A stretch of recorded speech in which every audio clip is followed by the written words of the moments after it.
Pemirsa, terkait rendahnya serapan anggaran akibat proses tender yang lamban, Kepala Bagian Pengadaan Barang dan Jasa Kota Prabu Mulih, Renaldi Nasution, mengaku memasuki pertengahan Juli baru 20 paket proyek yang selesai tender, yakni rata-rata dari Dinas Perkim dan Dinas PU.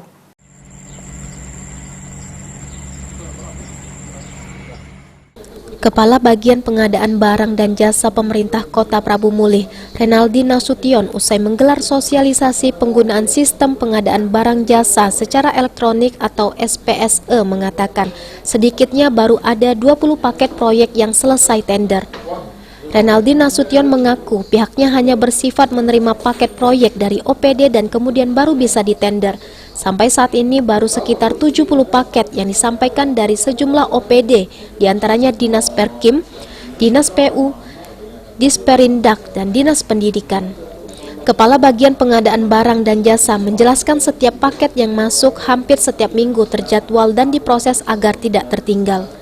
Kita sudah tender ini mungkin sudah lebih dari 20 ya. Lebih dari 20. Dari total berapa? Dari total kami ini kalau nak cerita total agak susah nyerita karena kami kan nerimo. Ya. Masuk 10, kami tender ke 10. Yang sudah melaporkan sendiri? Yang sudah melaporkan ini Perkim, PU, Disperindak di Cumansiko. Yang baru masuk Disdik malah. Disdik kemarin.